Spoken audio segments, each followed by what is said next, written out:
Hi everyone, welcome and welcome back to my channel Girl Next on this side. I hope you all are doing well. So, today we are going to talk about 5 mistakes that you might be consciously doing or you might be unconsciously doing, but which leads to massive hair fall. And you might not be even realizing it because it might be so ingrained in your habit, because of which you're getting hair fall, you're wondering what is wrong.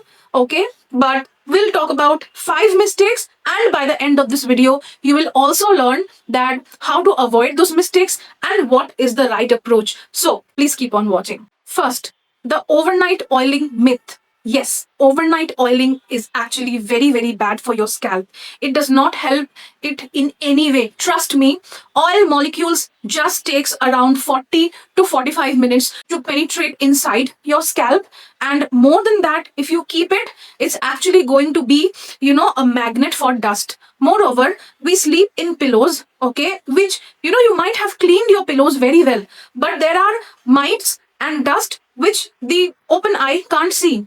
So all that dust, all that, dirt gets accumulated in your scalp when you leave on the oil for entire night and you think, okay, I'll wash it off in the next morning. But that is actually ruining your hair and causing you dandruff. Okay. So overnight oiling, please don't do. It's not even required. Just in the morning, little bit, warm the oil for a small period of time. Apply that warm oil. Keep it on for maximum 1 to 1.5 hours.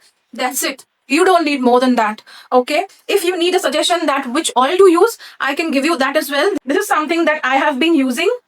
It is, it's not a very flashy, fashionable item. It is from Khadi Natural. It is their henna and rosemary oil. It's something that actually helped me with my dandruff. It helps me with, in stopping hair fall. It helps me in increasing my, thickness. So if you want a suggestion, this is it. But no keeping oils for overnight. Number 2, the hot water trap. Okay, so every time we shampoo, we think that there's a lot of oil, there's a lot of grease. Even if we have not oiled our hair, separately before shampooing and all, we might not have oiled our hair, but you might be thinking there's a lot of grease, and to remove that grease, we need a lot of hot water. That is very bad because hot water actually strips the hair of its natural oil, the natural moisture that coats the hair.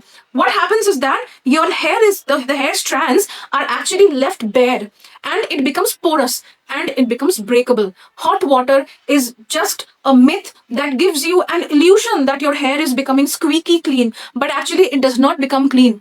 On the opposite, it increases hair fall. It leads to very dry scalp, leading to dandruff. So yeah, that is not something that you would want, right? So the solution is, instead of hot water, move to lukewarm water. Lukewarm water, is actually the best for your hair. And while you are done with shampooing and everything, just, during the last rinse, just use cold water. If you can do that, see the shine. And once you see the shine, come back and let me know. Okay. But hot water, it's an absolute no for the hair. Number 3, combing wet hair.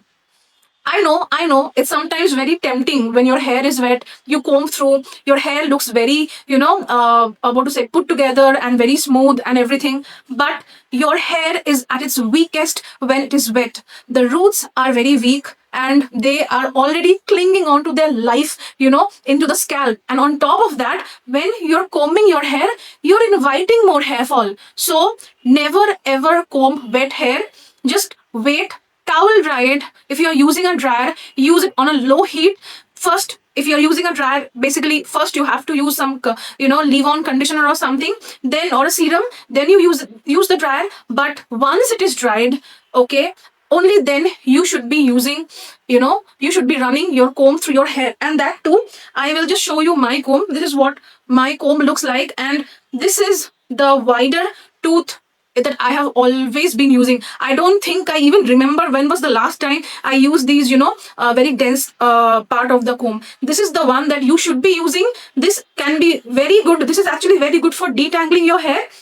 And also during normal times when you're combing, just use this part of the comb, and do not, for the love of your hair, comb through wet hair. Number 4, using raw shampoo.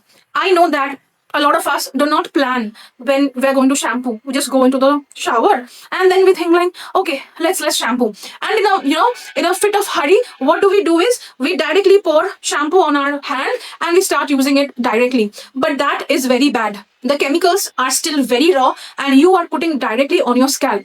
Instead, doesn't matter which shampoo you use, that is not the topic of discussion over here, but just dilute your shampoo.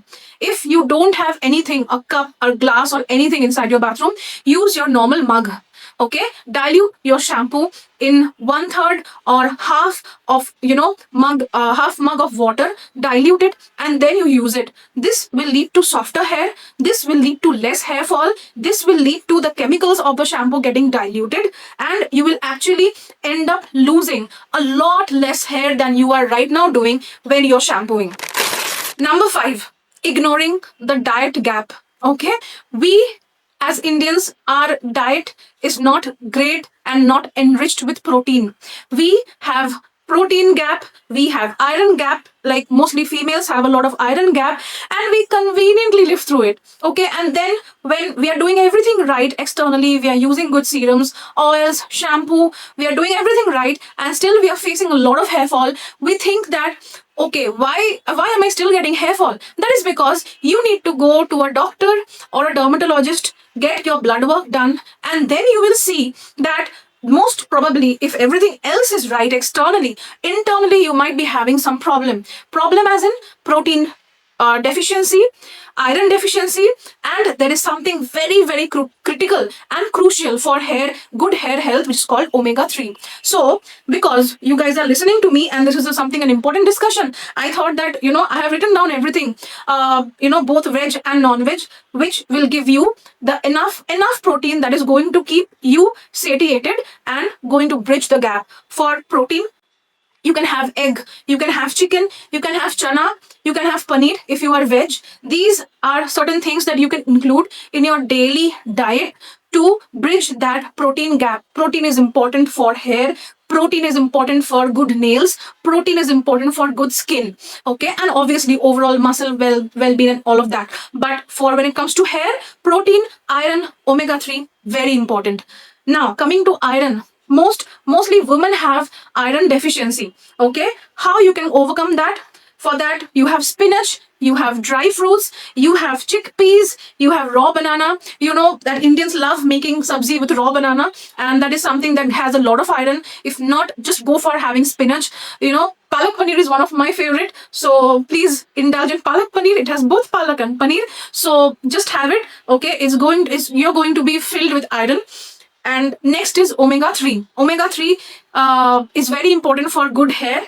Fish, flaxseed, chia seed, walnut, soya bean, these are very rich sources of omega-3.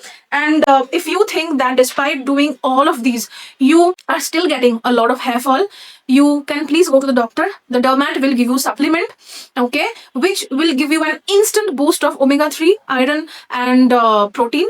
And yeah, I am sure this is basically all the 5 problems that leads to hair fall.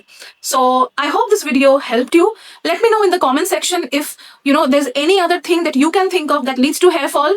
And yeah, with that, let us meet again. Thank you. Bye. Have a great day.